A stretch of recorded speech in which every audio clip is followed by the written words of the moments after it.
আজ ঢাকা আসছেন জাতিসংঘ মহাসচিব। শুক্রবার রোহিঙ্গাদের সঙ্গে ইফতার সংকট সমাধানে ফের আলোচনার আশাবাদ। শাপলা গণহত্যার অভিযোগে শেখ হাসিনা ইমরান সহ 9 জনের বিরুদ্ধে গ্রেফতারি পরোয়ানা। 12 মে তদন্ত প্রতিবেদন জমার নির্দেশ। জুলাইয়ের মধ্যে জাতীয় নির্বাচন চাইলেন মির্জা আব্বাস। বিএনপির 31 দফার ভিত্তিতে সংস্কার কাজ এগিয়ে নেওয়ার পরামর্শ। এই সরকার কিছুটা এদিক করে হলো সংস্কার কাজ দ্রুত শেষ করে দিতে পারে এবং দ্রুত জুন জুলাইয়ের মধ্যে নির্বাচনের ঘোষণা ওনারা দিতে পারেন। চুরি তো চুরি, আবার সিনা চুরি। গ্রাহকের পাওনা পরিশোধ না করে নতুন ফাঁদ ইভালের ব্যবস্থা, আশ্বাস ভোক্তা অধিদপ্তরের। রাজশাহীর রেশম পল্লীতে বেড়েছে ক্রেতার আনাগোনা। পোশাকেও পরিবর্তন এনেছেন ব্যবসায়ীরা। জমজমাট ব্যবসার আশা। চাঁদপুরে বাড়ছে অবৈধ ইটভাটা। 91 ভাটার মধ্যে অনুমোদন নেই 41টিরই। হুমকিতে জনস্বাস্থ্য অভিযানে আটকে অধিদপ্তর।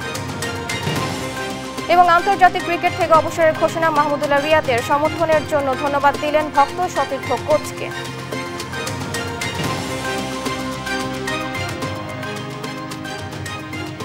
দেখছিলেন শিরোনাম সংবাদ সকালের সঙ্গে আছি আমি আয়েশা বুলবুল।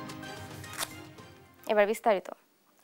4 দিনের সফরে আজ বাংলাদেশে আসছেন জাতিসংঘ মহাসচিব অ্যান্টনিও গুতেরেস।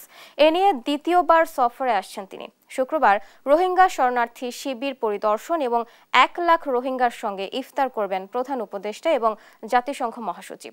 সফরকে কেন্দ্র করে বিশ্ব দরবারে রোহিঙ্গা সংকট আবারও আলোচনার কেন্দ্রে আসবে আশা করছে বাংলাদেশ। আরও জানাচ্ছেন জানাতুল মোহনা। 2017 সালের পর বৃহস্পতিবার আবারও বাংলাদেশ সফরে আসছেন জাতিসংঘ মহাসচিব অ্যান্টনিও গুতেরেস। 4 দিনের সফরে দ্বিপক্ষীয় বৈঠক ছাড়াও প্রধান উপদেষ্টার সঙ্গে কক্সবাজারের রোহিঙ্গা ক্যাম্প পরিদর্শন করবেন তিনি। তার সফর নিয়ে রাজধানীর ফরেন সার্ভিস একাডেমিতে সংবাদ সম্মেলন করে প্রধান উপদেষ্টার প্রেস উইং। এই সময় 4 দিনের সফরসূচি তুলে ডেপুটি প্রেস সেক্রেটারি জানান, শুক্রবার 1 লাখ রোহিঙ্গার সঙ্গে ইফতার করবেন প্রধান উপদেষ্টা এবং জাতিসংঘ মহাসচিব। রোহিঙ্গাদের সাথে ইফতারে মাননীয় প্রধান উপদেষ্টা ওনার কক্সবাজারের প্রোগ্রাম শেষ করে ওনার সাথে ইফতারে জয়েন করবেন। আমরা আশা করছি মাননীয় প্রধান উপদেষ্টা এবং জাতিসংঘের মহাসচিব এই 2 জনের সাথে 1 লক্ষ রোহিঙ্গা ইফতারে যোগদান করবেন। রোহিঙ্গা সংকট আবারও বিশ্ব দরবারে আলোচনার কেন্দ্রে আনতে জাতিসংঘ মহাসচিবের এই সফর গুরুত্বপূর্ণ বলে জানান প্রেস সচিব। বলেন, এই সফরের মূল লক্ষ্যই হবে রোহিঙ্গা প্রত্যাবাসন। এজন্য রাখাইনে শান্তি ও স্থিতিশীলতা আনার বিষয়ে আলোচনা হবে। আমাদের দৃঢ় বিশ্বাস ওনার এই সফরের ফলে রোহিঙ্গা ক্রাইসিসটা আবার গ্লোবাল ডিসকাশনে আসবে। রোহিঙ্গাদের রিটার্নের জন্য রাখাইনে পিস অ্যান্ড স্ট্যাবিলিটি ফিরে আসাটা জরুরি। সেটার জন্য আমরা কাজ করছি। আমরা ইন্টারন্যাশনাল এই যে পুরো যে ইন্টারন্যাশনাল যে কনফারেন্সটা, সেটার একটা ওয়ান অফ দ্য ফোকাস হবে এইটা। এছাড়া নির্বাচন কমিশন বনাম নির্বাচন ব্যবস্থা সংস্কার কমিশন মতবিরোধী প্রসঙ্গে প্রেস সচিব জানান, ইসি একটি স্বাধীন সাংবিধানিক প্রতিষ্ঠান। ঐকমতের ভিত্তিতে সংস্কার প্রস্তাবনা বাস্তবায়নে প্রয়োজনীয় পদক্ষেপ নেওয়া হবে। ইলেকশন কমিশনের যে রিফর্মগুলো, যেগুলো পলিটিক্যাল পার্টিগুলো একসেপ্ট করবেন সবাই মিলে কনসেনসাসের ভিতরে, তখন ইলেকশন কমিশন সেই রিফর্মগুলো ইমপ্লিমেন্ট করবে। জান্নাতুল মোহনা, দেশ টিভি, ঢাকা। ইউরোপ যাওয়ার স্বপ্নে দালালের চক্রে লিবিয়ায় আটকা পড়ে অবশেষে লিবিয়া থেকে দেশে ফিরেছেন 176 বাংলাদেশি। আন্তর্জাতিক অভিবাসন সংস্থা IOM এর সহযোগিতায় বৃহস্পতিবার ভোরে লিবিয়ার বুরাক এয়ারের UZ-222 ফ্লাইট যোগে হযরত শাহজালাল আন্তর্জাতিক বিমানবন্দরে নামেন তারা। অভিবাসীদের মধ্যে 106 জন ত্রিপোলির তাজুরা ডিটেনশন সেন্টারে আটক ছিলেন। বাকি 70 জন বিপদগ্রস্ত অবস্থা থেকে স্বেচ্ছায় দেশে ফিরেছেন। স্বজনরা জানান, দুবাই মিশর হয়ে দীর্ঘদিন তারা আটকা পড়েন লিবিয়ায়। বারবার দালালের মুক্তিপণের চাপ আর নানা নির্যাতন সহ্য করে দেশে ফিরে আসায় খুশি তারা। দালালের উপযুক্ত বিচার দাবিও জানান তারা। লিবিয়ার বাংলাদেশ দূতাবাসের সরাসরি তত্ত্বাবধানে 2017 সাল থেকে এ পর্যন্ত 9183 জন বাংলাদেশি দেশে ফিরেছেন।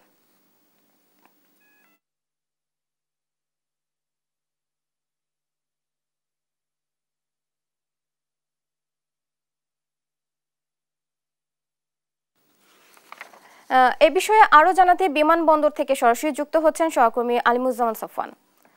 সাফওয়ান, ইমিগ্রেশন শেষ হতে আর কত সময় লাগবে এবং লিবিয়ায় কি কি সমস্যায় পড়েছিলেন প্রবাসীরা, এই বিষয়ে বিস্তারিত জানাবেন।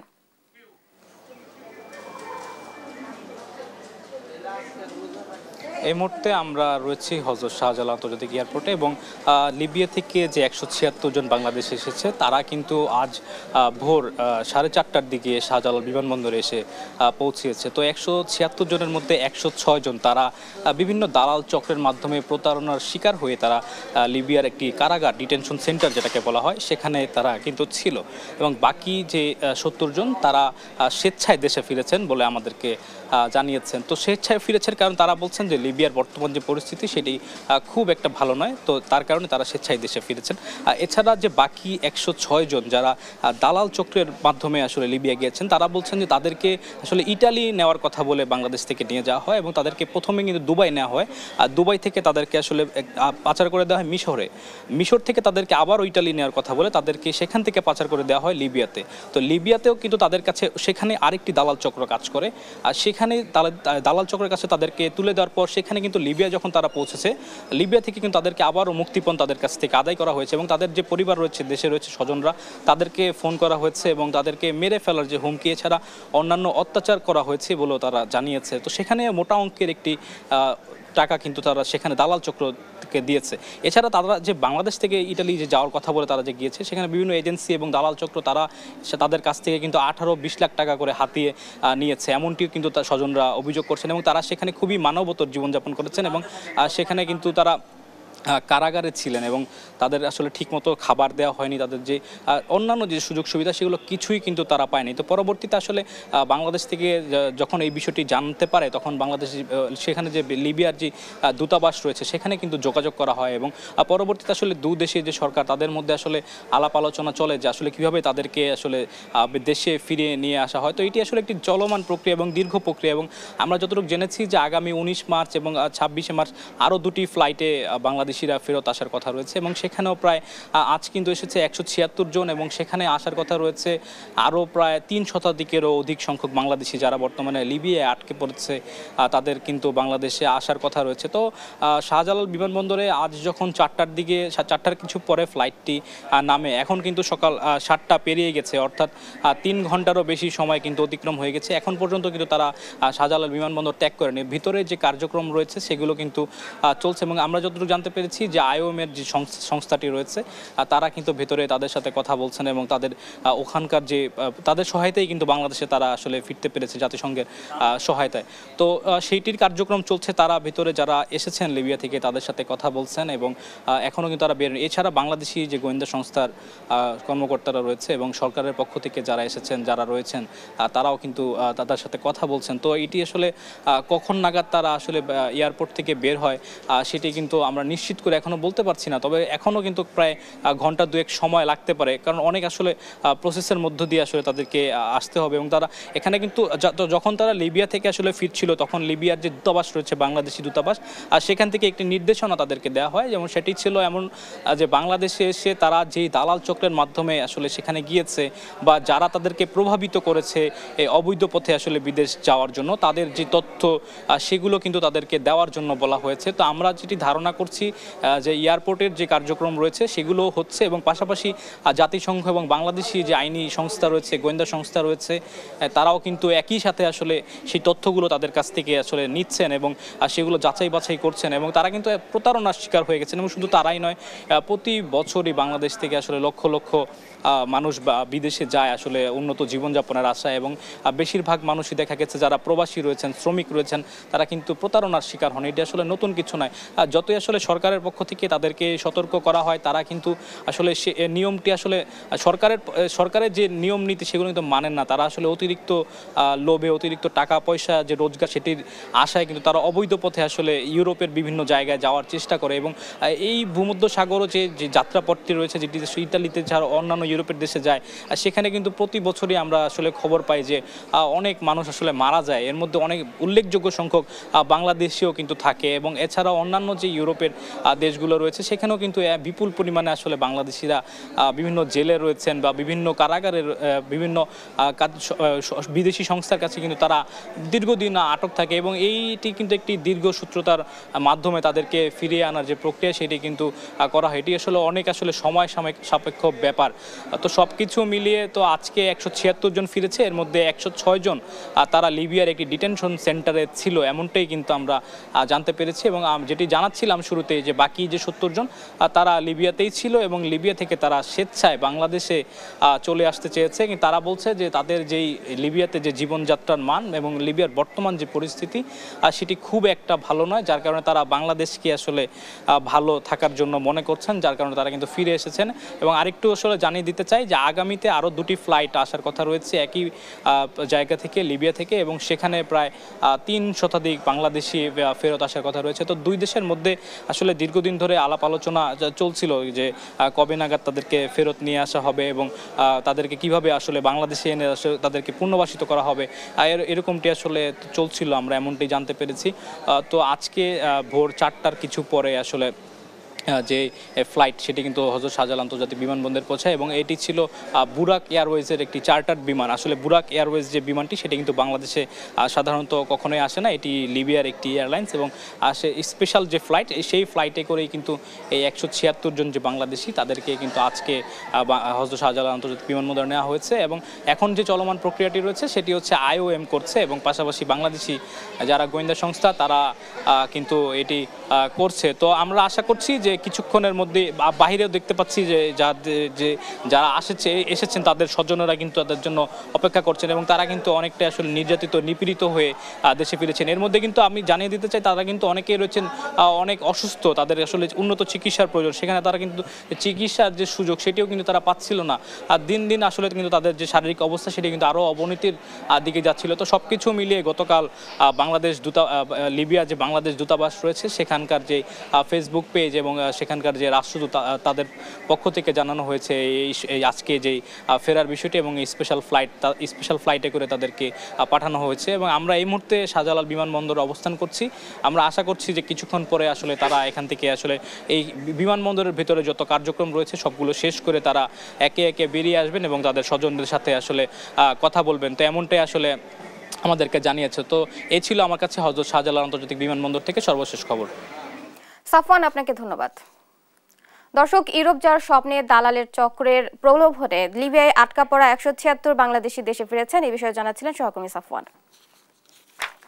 শাপলা চত্বরের ঘটনায় সাবেক প্রধানমন্ত্রী শেখ হাসিনা, মখা আলমগীর, বেনজির আহমেদ, ইমরান এইচ সরকার সহ 9 জনের বিরুদ্ধে গ্রেফতারি পরোয়ানা জারি করেছে আন্তর্জাতিক অপরাধ ট্রাইব্যুনাল।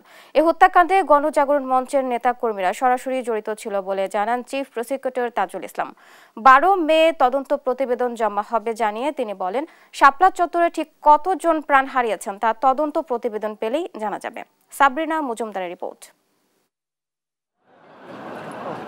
11 বছর আগে 2013 সালের 5 মে মতিঝিলের শাপলা চত্বরে হেফাজতে ইসলামের বিশাল জনসমাবেশ মাথা ব্যথার কারণ হয়ে দাঁড়ায় ফ্যাসিস্ট হাসিনা সরকারের। দেশের ইসলামী শক্তি দমনে দিনভর দফায় দফায় হেফাজত কর্মীদের সঙ্গে সংঘর্ষে জড়ায় পুলিশ। রাতে বিদ্যুৎ বন্ধ করে চালানো সাঁড়াশি অভিযানে ছত্রভঙ্গ করে দেয় আইনশৃঙ্খলা বাহিনী, যেখানে অনেককে হত্যার অভিযোগ করে হেফাজতে ইসলাম। গেল বছরের 5 আগস্ট রাজনৈতিক পট পরিবর্তনের পর শাপলা চত্বরে গণহত্যার ঘটনায় ট্রাইব্যুনালে শেখ হাসিনা সহ 50 জনের বিরুদ্ধে অভিযোগ দায়ের করে হেফাজতে ইসলাম। বুধবার এই অভিযোগের প্রেক্ষিতে শেখ হাসিনা সহ 9 জনের বিরুদ্ধে গ্রেফতারি পরোয়ানা জারি করেন আদালত। যাদের বিরুদ্ধে আমরা আবেদন করেছিলাম তারা হচ্ছেন শেখ হাসিনা, ডক্টর মহিউদ্দিন খান আলমগীর সাবেক স্বরাষ্ট্রমন্ত্রী, ডক্টর ইমরান এইচ সরকার, হাসান মাহমুদ খন্দকার সাবেক আইজিপি, বেনজির আহমেদ সাবেক আইজিপি। আর যারা বিভিন্ন মামলায় আটক আছে তারা হচ্ছে অ্যাডভোকেট শামসুল হক টুকু সাবেক স্বরাষ্ট্র প্রতিমন্ত্রী, AKM শহীদুল হক সাবেক আইজিপি, সাবেক মেজর জেনারেল জিয়াউল হাসান এবং মোল্লা নজরুল ইসলাম সাবেক DIG। শাপলা চত্বরের ঘটনায় মৃতের সংখ্যা কত তা তদন্ত প্রতিবেদন জমার পর জানা যাবে বলে জানান চিফ প্রসিকিউটর তাজুল ইসলাম। গণজাগরণ মঞ্চের নেতাকর্মীদের সরাসরি সম্পৃক্ততার প্রমাণ পাওয়ার কথাও জানান তিনি। ইমরান সরকার গণজাগরণ মঞ্চের মুখপাত্র হিসাবে সে নিজে সরকারের যে সমস্ত ঊর্ধ্বতন কর্তৃপক্ষ, প্রাইম মিনিস্টার থেকে শুরু করে স্বরাষ্ট্রমন্ত্রী, র্যাবের প্রধান এবং পুলিশের কর্মকর্তাদের সাথে বিভিন্ন সময় বৈঠক করে এই শাপলা চত্বরে যে পরিচালিত অভিযান ছিল সেটির পরিকল্পনায়ও তিনি অংশগ্রহণ করেছিলেন। আর ইসলামী বিদ্বেষী মনোভাবের কারণেই অভিযুক্তরা এই ঘটনা ঘটিয়েছে বলে দাবি করেন হেফাজতে ইসলামের নেতাকর্মীরা। এর সুষ্ঠু বিচারেরও দাবি করেন তারা। যারা গণহত্যার নির্দেশ দিয়েছিলেন, যারা গণহত্যার সহযোগিতা করেছেন এবং পরিকল্পনা করেছেন, তাদেরকে আইনের আওতায় এনে দৃষ্টান্তমূলক শাস্তি যেন আদালত ব্যবস্থা করে। শুনানি শেষে আগামী 12 মে তদন্ত প্রতিবেদন দাখিলের নির্দেশ দিয়েছেন ট্রাইব্যুনাল। সাবরিনা মজুমদার, দেশ টিভি, ঢাকা। প্রায় 16 কোটি টাকার অবৈধ সম্পদ অর্জন ও 68 ব্যাংক হিসাবে প্রায় 450 কোটি টাকার সন্দেহজনক লেনদেনের অভিযোগে সাবেক শিল্প প্রতিমন্ত্রী ওমর ফারুক চৌধুরী ও তার স্ত্রীর বিরুদ্ধে মামলা করেছে দুর্নীতি দমন কমিশন। বুধবার দুপুরে দুদক কার্যালয়ে সমসাময়িক বিষয়ে সংবাদ সম্মেলনে এ তথ্য জানান প্রতিষ্ঠানটির মহাপরিচালক আক্তার হোসেন। সাংবাদিকদের প্রশ্নের জবাবে তিনি জানান, শেখ পরিবারের সদস্যদের বিদেশে পালিয়ে যাওয়ার বিষয়ে দাপ্তরিক কোনো তথ্য না থাকায় তাদের বিদেশ যাত্রায় নিষেধাজ্ঞা চাওয়া হয়। চৌধুরী, সাবেক সংসদ সদস্য রাজশাহী 1 ও সাবেক প্রতিমন্ত্রী শিল্প মন্ত্রণালয় 445 কোটি টাকারও বেশি সন্দেহজনক লেনদেন করে মানি লন্ডারিং এর সম্পৃক্ত অপরাধ, দুর্নীতি ও ঘুষ সংগঠনের মাধ্যমে প্রাপ্ত অর্থ ও সম্পত্তি অবৈধ উৎস গোপন বা আড়াল করার উদ্দেশ্যে স্থানান্তর, রূপান্তর এবং হস্তান্তর করার অপরাধ অনুসন্ধানকালে প্রমাণিত হয়েছে। এই কারণে তার বিরুদ্ধে দুর্নীতি দমন কমিশন আইন এবং মানি লন্ডারিং প্রতিরোধ আইনের সংশ্লিষ্ট ধারায় একটি মামলা রুজুর সিদ্ধান্ত গৃহীত হয়েছে। বিএনপির 31 দফার ভিত্তিতে দ্রুত সংস্কার করে জুলাইয়ের মধ্যে নির্বাচন দেওয়া যেতে পারে বলে মন্তব্য করেছেন দলটির স্থায়ী কমিটির সদস্য মির্জা আব্বাস। বলেন, লোভী রাজনৈতিক দল ও রাজনৈতিকদের মূল লক্ষ্য ক্ষমতা, সেখানে দেশপ্রেমের লেশমাত্রা নেই। আর ঐক্যবদ্ধভাবে শক্তিশালী জাতীয় সংসদ বিনির্মাণে আলোচনার মধ্য দিয়ে সব সংস্কার বাস্তবায়নের আহ্বান জানান দলটির স্থায়ী কমিটির আরেক সদস্য সালাউদ্দিন আহমেদ। আরও জানাচ্ছেন সাইফুল রিপন। রাষ্ট্র কাঠামো মেরামতে 31 দফা ও জনসম্পৃক্তি শীর্ষক কর্মশালায় সংস্কারের 31 দফা তুলে ধরেন ঢাকা মহানগর দক্ষিণ বিএনপির আহ্বায়ক। এই 31 দফার মাধ্যমে একটি সুন্দর বাংলাদেশ আমরা দেশের মানুষকে উপহার দিতে পারব। প্রধান অতিথির বক্তব্যে বিএনপির স্থায়ী কমিটির সদস্য মির্জা আব্বাস বলেন, সংস্কারের কথা বলে নির্বাচন পেছানোর অপচেষ্টা চলছে, এমন ধারণা এখন অমূলক নয়। 31 দফা কর্মসূচি যেটা আছে, আমাদের কার্যক্রম যেটা আছে, এটাকে এই সরকার কিছুটা এদিক ওদিক করে হলেও সংস্কার কাজ দ্রুত শেষ করে দিতে পারে এবং দ্রুত জুন জুলাইয়ের মধ্যে নির্বাচনের ঘোষণা দিতে পারেন। বিএনপির সমালোচনাকারীদের সতর্ক হওয়ার আহ্বান জানিয়ে তিনি বলেন, কয়েকটি দল নির্বাচনকে ভয় পায়। কিছু রাজনৈতিক দল আছে যারা শুধুমাত্র বিরোধিতার জন্য বিরোধিতা করে, কার্যকর কোনো বিরোধিতা নয়। এই দলগুলো পাকিস্তান সৃষ্টি লগ্ন থেকে ভারত বিভক্তির থেকে শুরু করে আজ পর্যন্ত শুধু বিরোধিতাই করে গেল। দেশ প্রেমের লেশ মাত্র তাদের ভিতরে নাই। এই বাংলাদেশ কারো তালুকদারি নয়, এই বাংলাদেশে এই জনগণের। সুতরাং কথাবার্তা বলার সময় হিসেব করে বলবেন, যাতে আমাদেরকে বেহিসেবি কথা বলতে না হয়। এদিকে রাজধানীর বারিধারায় হেফাজতে ইসলামের ইফতার মাহফিলে যোগ দেন বিএনপির স্থায়ী কমিটির আরেক সদস্য সালাউদ্দিন আহমেদ। বলেন, দেশ ফ্যাসিবাদ মুক্ত হলেও তাদের দোসরদের অস্থিতিশীলতা তৈরির পায়তারা বন্ধ হয়নি। আসুন সবাই মিলে একটি শক্তিশালী একটি জাতীয় সংসদ বিনির্মাণ করি, যেখানে সকল সংস্কার প্রস্তাবগুলো আলাপ আলোচনার মধ্য দিয়ে জাতীয় ঐক্যমতের ভিত্তিতে গৃহীত হবে এবং সেই সংবিধানকে আপনারা নতুন সংবিধান হিসেবে অভিহিত করুন, আমাদের কোনো আপত্তি নাই। সাম্প্রদায়িক সম্প্রীতি কেউ যেন বিনষ্ট করতে না পারে সে বিষয়ে সজাগ থাকার আহ্বানও জানান সালাউদ্দিন আহমেদ। কোন শক্তি যেন আমাদের মধ্যে সাম্প্রদায়িক বীজ বপন না করে দিতে পারে সাইফুল রিপন, দেশ টিভি, ঢাকা। শিক্ষা প্রতিষ্ঠানগুলো এখনো আদর্শ দেশপ্রেমিক তৈরির কারখানা হয়ে উঠতে পারেনি। বুধবার রাজধানীর নয়াপল্টনে ছাত্র শিবিরে আয়োজিত এই ইফতার মাহফিলে এক মন্তব্য করেন জামায়াতে ইসলামের আমির ডক্টর শফিকুর রহমান। একই দিনে জামায়াতে ইসলামী ঢাকা মহানগর দক্ষিণ চকবাজার থানার উদ্যোগে আয়োজিত এক ইফতার মাহফিলে দলটির সেক্রেটারি জেনারেল অধ্যাপক গোলাম পারওয়ার বলেন, একটি গোষ্ঠী দেশে অস্থিরতা তৈরি করে নির্বাচনের পথে বাধা সৃষ্টি করছে। কায়েস রাহাফতের রিপোর্ট। অর্ধ শতাব্দীর বেশি সময় স্বাধীনতা পেলেও দেশের শিক্ষা প্রতিষ্ঠানগুলো এখনো আদর্শ দেশপ্রেমিক তৈরির কারখানা হয়ে উঠতে পারেনি বলে মন্তব্য করেছেন জামায়াতে ইসলামের আমির ডক্টর শফিকুর রহমান। বলেন, শিক্ষা প্রতিষ্ঠানগুলোতে অস্ত্র, রক্ত আর লাশের মিছিল দেশবাসী আর দেখতে চায় না। নয়াপল্টনে বাংলাদেশ ইসলামী ছাত্র শিবির আয়োজিত ইফতার মাহফিলে এই মন্তব্য করেন তিনি। জুলাই আন্দোলনের পর দেশে যে নতুন প্রত্যাশার জন্ম হয়েছে তা পূরণে শিক্ষা প্রতিষ্ঠানগুলো শিক্ষা ও গবেষণার কেন্দ্রে পরিণত হওয়ার আশাবাদও ব্যক্ত করেন তিনি। শিক্ষা প্রতিষ্ঠানে অস্ত্র, রক্ত এবং লাশের মিছিল দেশবাসী এরকম জামায়াতে ইসলামী ঢাকা মহানগরী দক্ষিণ চকবাজার থানার উদ্যোগে আয়োজিত অন্য এক ইফতার মাহফিলে দলটির সেক্রেটারি জেনারেল অধ্যাপক গোলাম পারওয়ার বলেন, অন্তর্বর্তী সরকার যে জাতীয় নির্বাচনের দিকে এগিয়ে যাচ্ছে তাতে অস্থিরতা তৈরি করে একটি গোষ্ঠী বাধা সৃষ্টি করছে। অন্তর্বর্তীকালীন সরকার একটি জাতীয় নির্বাচনের লক্ষ্যে যে এগিয়ে যাচ্ছে, সেই নির্বাচনে একটি গোষ্ঠী অস্থিরতা, অরাজকতা তৈরি করে নির্বাচনের পথে দেশকে বাধাগ্রস্ত করছে। এ সময় একটি শোষণমুক্ত সমাজ ও দেশ বিনির্মাণে কোরআনের আইনের বিকল্প নেই উল্লেখ করে অন্তর্বর্তী সরকারের এই সুযোগকে কাজে লাগানোর প্রত্যয় ব্যক্ত করেন তিনি। রোজা থেকে তাকওয়া অর্জন করব আর তাকওয়া কাজে লাগাতে কোরআনের শাসন জারি করব। কায়েস রাহাত, দেশ টিভি, ঢাকা।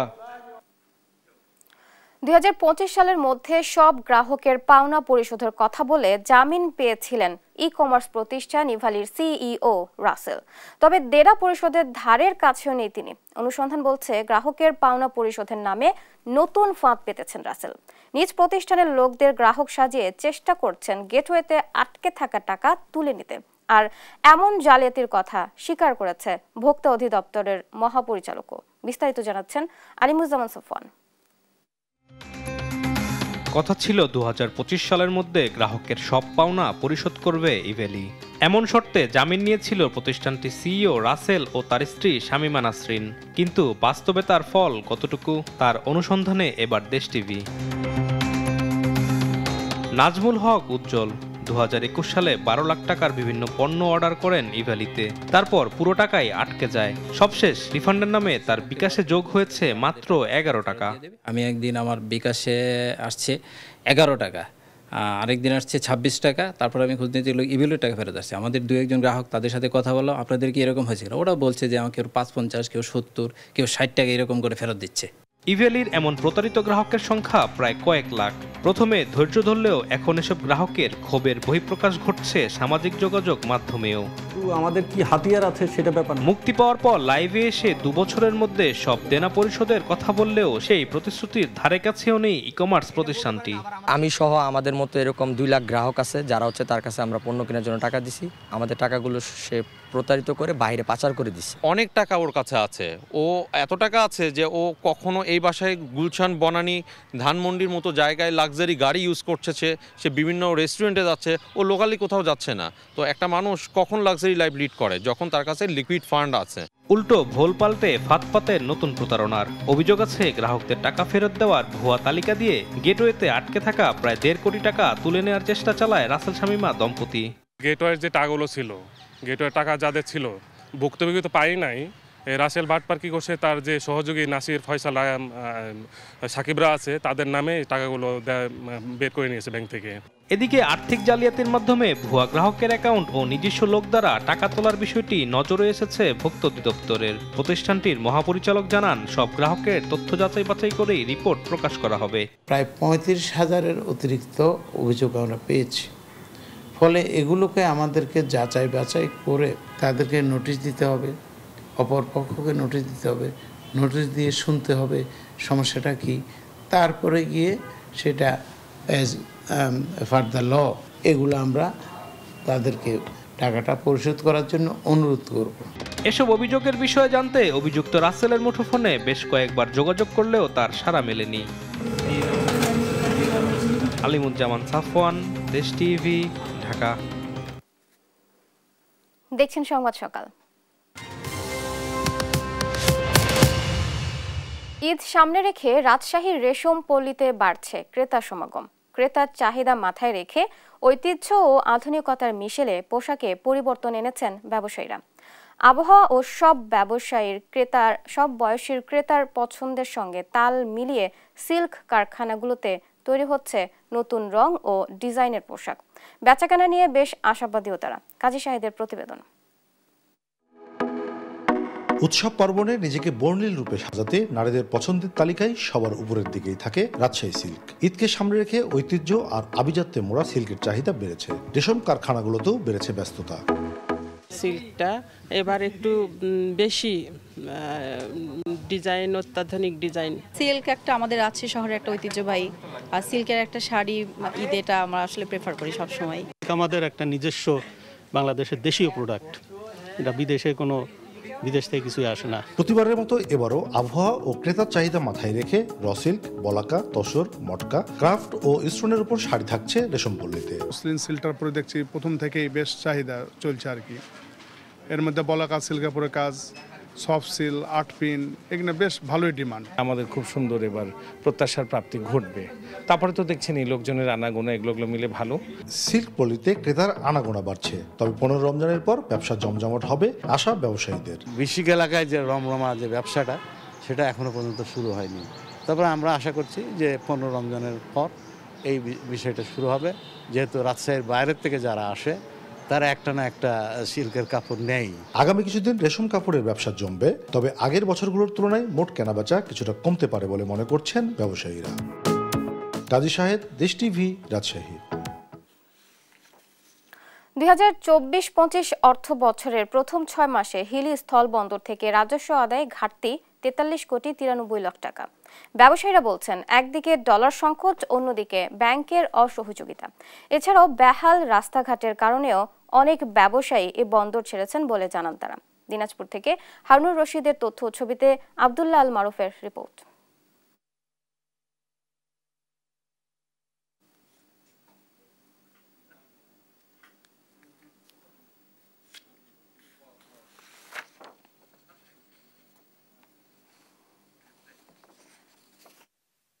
দেশের দ্বিতীয় বৃহত্তম স্থলবন্দর হিলি বন্দর। এই বন্দর দিয়ে একসময় দিনে 250 থেকে 300 ট্রাক পণ্য আমদানি হলেও বর্তমানে 80 থেকে 100 ট্রাক পণ্য আমদানি হচ্ছে। তবে এই সব পণ্যে বেশিরভাগই শুল্কমুক্ত হওয়ায় রাজস্ব কম পাচ্ছে সরকার। এছাড়া রাস্তাঘাটের বেহাল দশার কারণে পণ্য আমদানি কমে গেছে। এই বন্দর দিয়ে চাল, ডাল, খোল, ভুসি, ভুট্টা ও পেঁয়াজ সহ যেসব পণ্য আমদানি হয় তার অধিকাংশই শুল্কমুক্ত। আর ফল, পাথর, জিরা সহ যেসব পণ্যে শুল্ক বাড়ত সেগুলো আমদানি বন্ধ রয়েছে। ডলারের এত ঊর্ধ্বগতি, এই কারণে আসলে আমরা যারা আমদানিকারক মালগুলো যেগুলো নিয়ে আসতেছি, সেই মালগুলো আসলে আমরা বিক্রয় করতে গিয়ে অনেক সময় সমস্যার মুখে হচ্ছি। তার মধ্যে আরেকটা জটিলতা, ইন্ডিয়াতে যা যে মাল ক্রয় করব, এই ভিসা জটিলতার কারণে আমরা মাল ক্রয় করতে পারতেছি না। চলতি 2024-25 অর্থ বছরের গেল 6 মাসে জাতীয় রাজস্ব বোর্ডের 362,69,00,000 টাকা রাজস্ব আদায়ের লক্ষ্যমাত্রা বেঁধে দিলেও লক্ষ্যমাত্রার বিপরীতে আয় হয়েছে 318,76,00,000 টাকা। মূলত আমাদের এখানে কমার্শিয়াল আইটেম ঢুকলে রাজস্বটার পরিমাণ বেশি বাড়ে। যেমন জিরা আমদানি কমে যাওয়ার কারণে আমাদের এখানে রাজস্ব ঘাটতি দেখা দিয়েছে। কারণ 20 টন যদি জিরা আসে তাহলে ডিউটি আসে প্রায় 70 লাখ টাকার মতো। সপ্তাহে একটা গাড়ি ঢুকে কিনা সন্দেহ। হিলি স্থলবন্দরে যে রাস্তাঘাটে যে অবকাঠামো, যে উন্নয়ন, আসলে দীর্ঘ 17 বছরে অবকাঠামো উন্নয়নটা হয়নি। এই জন্য দূর থেকে যারা পার্টির আগে আসে খোলা বাজারে এখানে মার্কেটিং করতো, তারা কম উৎসাহিত হচ্ছে না, কম আসতেছে। আর ডলার রেট কম বেশি হওয়ার জন্য মালে পড়তা হচ্ছে না, এই জন্য হেলিপোর্টের রাজস্ব ঘাটতি দেখা দিয়েছে। তবে বর্তমানে যেভাবে আমদানি রপ্তানি চলছে, অর্থ বছরের আগামী 6 মাস এমন অবস্থা থাকলে লক্ষ্যমাত্রা অর্জিত হবে বলে মন্তব্য করেছেন রাজস্ব কর্মকর্তা। গত অগাস্টের পরিপ্রেক্ষিতে আমদানির পরিমাণটা একটু কম ছিল, যার কারণে আমার টার্গেট স্বাভাবিক পর্যায়ে ফিল আপ হতে পারেনি। তবে বর্তমানে এখন স্বাভাবিক পর্যায়ে আমদানি রপ্তানি অনুষ্ঠিত হচ্ছে। আগামী 6 মাসের ভিতরে আমাদের যে বার্ষিক যে টার্গেট আছে যে টার্গেট সম্পন্ন হবে বলে আমরা আশা করি। রাস্তা সংস্কার ও অবকাঠামো নির্মাণ থেকে শুরু করে পণ্য আমদানির জটিলতা কাটলে রাজস্ব বাড়বে বলে প্রত্যাশা করেন আমদানিকারকরা। নিউজ ডেস্ক, দেশ টিভি। চাঁদপুরের 91টি ইটভাটার মধ্যে 41টি অনুমোদনহীন। পরিবেশ অধিদপ্তরের নিয়ম নীতি না মেনে কাঠ, টায়ার, গার্মেন্টস বর্জ্য ও ভুসি জ্বালানি হিসেবে ব্যবহার করা হচ্ছে ভাটায়। এর কালো ধোঁয়ায় দূষিত হচ্ছে পরিবেশ, হুমকির মুখে জনস্বাস্থ্য। পরিবেশ রক্ষায় দ্রুত অবৈধ ইটভাটার বন্ধের দাবি স্থানীয়দের। আর পরিবেশ অধিদপ্তর বলছে অবৈধ ইটভাটা বন্ধে অভিযান অব্যাহত রয়েছে। সহকর্মী শরীফ আহমেদের তথ্য ও চিত্রে আরও জানাচ্ছেন সালমা জাহান। চাঁদপুর জেলার বেশিরভাগ ইটভাটায় কাঠ, টায়ার ও সালফারযুক্ত কয়লা ব্যবহার করায় হুমকির মুখে পরিবেশ। শুধু তাই নয়, ইট তৈরিতে ব্যবহার করা হচ্ছে কৃষি জমির টপ সয়েল। এতে মাটিবাহী ট্রাক চলাচলে ক্ষতিগ্রস্ত হচ্ছে গ্রামীণ জনপদ এবং ফসলি জমি। জেলার ফরিদগঞ্জের বেশিরভাগ ইটভাটা কৃষি জমি ও জনবসতিপূর্ণ এলাকা, শিক্ষা প্রতিষ্ঠান ও বাজারের পাশে। এ কারণে পরিবেশ দূষণের পাশাপাশি বিভিন্ন রোগে আক্রান্ত হচ্ছেন স্থানীয়রা। নারকেল গাছ, সুপারি গাছ, যা ইত্যাদি যা গাছ আছে এগুলো সব ফলন নষ্ট আছে। আমরা কয়েকবার রিকোয়েস্ট করছি ওনা করে এগুলা বন্ধ করার জন্য, বন্ধ করবে না। বিরিক ফিল্ডটা আমাদের অনেক ক্ষতি হইতেছে।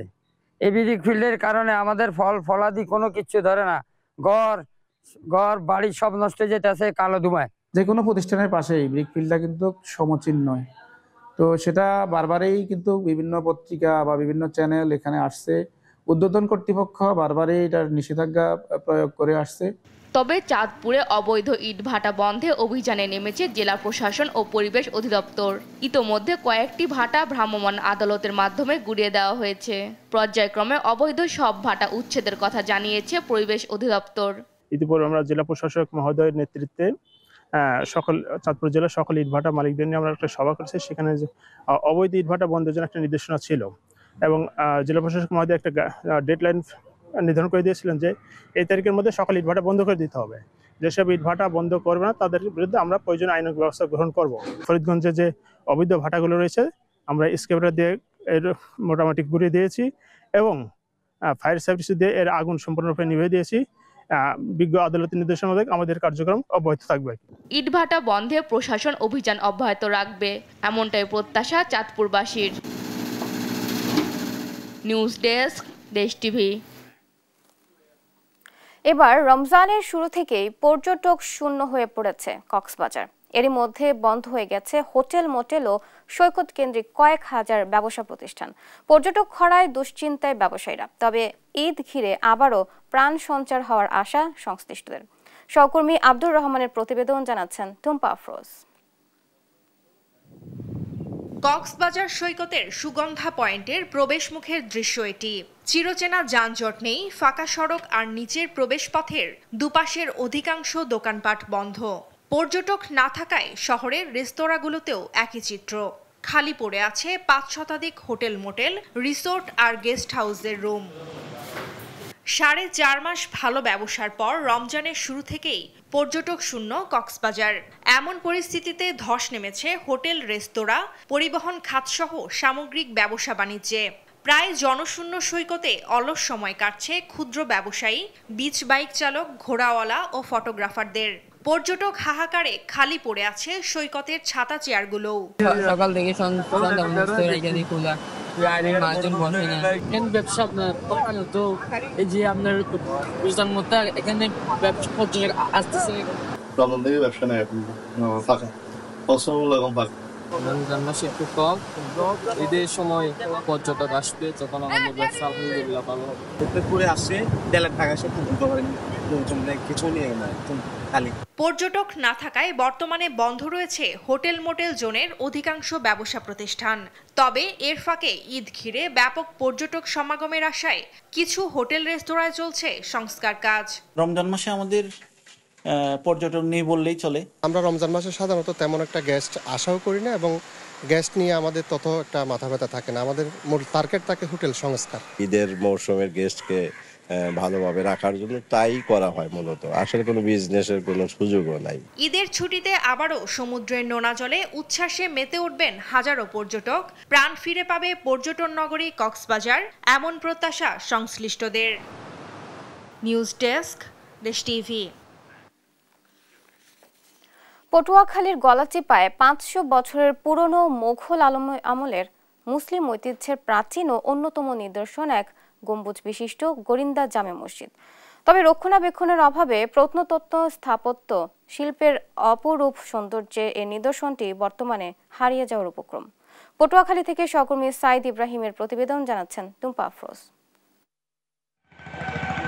পটুয়াখালীর গলাচিপা উপজেলার গুরিন্দা এলাকায় খালের পাশে অবস্থিত স্থাপত্য শিল্পের অপরূপ নিদর্শন গুরিন্দা জামে মসজিদ। কথিত আছে বহু শতাব্দী আগে এক প্রলয়ঙ্কারী ঘূর্ণিঝড় ও জলোচ্ছ্বাসের আগে মসজিদটি নির্মিত হয়। তবে কালের বিবর্তনে সৌন্দর্য হারিয়েছে মসজিদটি। ভেতর ও বাইরের দেয়ালের পলেস্তারা উঠে ইট বেরিয়ে গেছে। পাশে জরাজীর্ণ ছোট একটি বৈঠকখানায় বসতে পারেন মাত্র 10 থেকে 12 জন। প্রতিদিন দূর দূরান্ত থেকে মানুষ নামাজ আদায় ও মানত নিয়ে আসেন এখানে। বৃষ্টি হলেই মসজিদটির ছাদ দিয়ে পানি পড়ায় ভোগান্তিতে পড়েন মুসল্লিরা। দ্রুত ঐতিহ্যবাহী এ মসজিদটি সংস্কারের দাবি এলাকাবাসীর। এটা ভাই অনেক পুরনো ঐতিহ্যবাহী মসজিদ, কারা করছে এটা এখন পর্যন্ত কেউ বলতে পারে না। এখানে অনেক দূর থেকে অনেক মানুষজন আসে, অনেক মানত করে। আমাদের এটা এখন যে অবস্থা, এটা মানে সংস্কারের দরকার। 5 ওয়াক্ত নামাজ হয়, জুমার নামাজ পড়ি, আপনার তারাবি পড়ি, তারাবি অনেক মানব এই জায়গায় হয়। কে যে নির্মাণ করছে আমরা কইতে পারি, কেউই কইতে পারে না। তবে এটা যদি আর সরকারিভাবে যদি একটু মেরামত করতে, যাতে আমরা এলাকার মানুষ নামাজ পড়তে পারি। ব্রিটিশ আমলে নির্মিত এই মসজিদটি এখনই সংস্কার করা না হলে এটি বিলীন হয়ে যাবে বলে আশঙ্কা প্রকাশ করেন ইউনিয়ন চেয়ারম্যান। সেটা সংস্কার করার জন্য কয়েকবারই সাক্ষাৎকার নিয়েছে, কিন্তু কোনো কাজ হয় নাই। আমি আশা করি বর্তমান প্রেক্ষাপটে এইটা যেন হয়, তাইলে আমার এলাকায় ঐতিহ্যবাহী একটা মসজিদ। 360 বর্গফুট আয়তনের একতলা এক গম্বুজ মসজিদটি প্রায় 16 ফুট উচ্চতা বিশিষ্ট। সমতল থেকে প্রায় 4 ফুট উঁচুতে নির্মিত এ মসজিদটিতে মাত্র 18 থেকে 20 জন একসঙ্গে নামাজ পড়তে পারেন। নিউজ ডেস্ক, দেশ টিভি। হযরত শাহ বকশী রাদিয়াল্লাহু এর 226তম ওরস মাহফিল অনুষ্ঠিত হয়েছে। বুধবার বাদ আসর মুন্সিগঞ্জের শ্রীনগর উপজেলার দেউলভোগ স্বপ্নপুরী সিনেমা হলের পেছনে মাজার শরীফে এ মাহফিল অনুষ্ঠিত হয়। এতে প্রধান অতিথি ছিলেন বিএনপি জাতীয় নির্বাহী কমিটির স্বেচ্ছাসেবক বিষয়ক সম্পাদক মীর সরফত আলী সপু। ওরস কমিটির সভাপতি আওলাদ হোসেন উজ্জ্বলের সভাপতিত্বে আরও উপস্থিত ছিলেন শিক্ষক নেতা জাহাঙ্গীর খান, নারী ও শিশু অধিকার ফোরাম মুন্সিগঞ্জের সাধারণ সম্পাদক জসিম মোল্লা, সাংগঠনিক সম্পাদক মাহমুদ হাসান ফাহাদ সহ স্থানীয় বিএনপি অঙ্গ ও সহযোগী সংগঠনের নেতারা।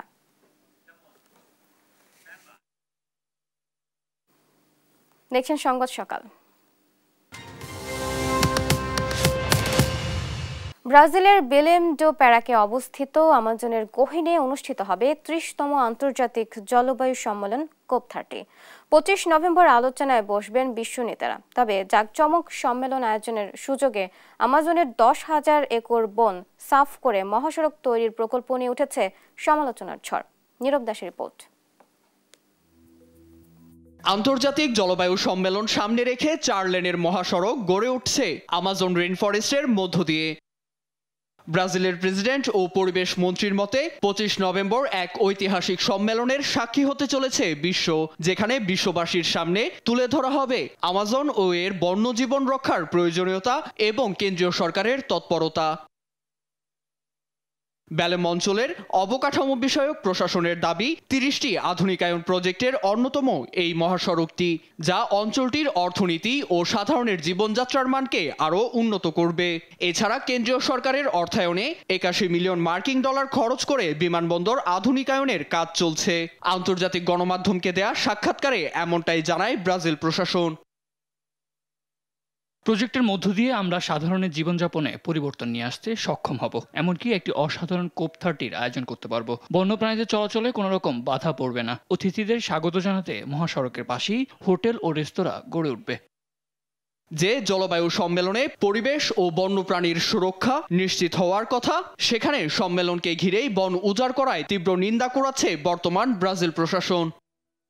পরিবেশবিদদের অভিযোগ, বিপুল এলাকা ও খাদ্যের উৎস হারিয়ে বিলুপ্তির পথে অসংখ্য বন্যপ্রাণী, এমনকি অঞ্চলটির খাদ্য শৃঙ্খল ও বাস্তুসংস্থান হুমকির মুখে ঝুঁকছে বলে উদ্বিগ্ন তারা। পরবর্তী প্রজন্ম নির্মল ও নিরাপদ বায়ুতে নিঃশ্বাস নিক, এমন চাওয়া থেকেই আমাজন নিয়ে বিশ্ব নেতাদের আরও সচেতন হওয়ার আহ্বান পরিবেশবিদ ও অঞ্চলটির সাধারণের। নীরব দাস, নিউজ ডেস্ক, দেশ টিভি। দেখছেন সংবাদ সকাল।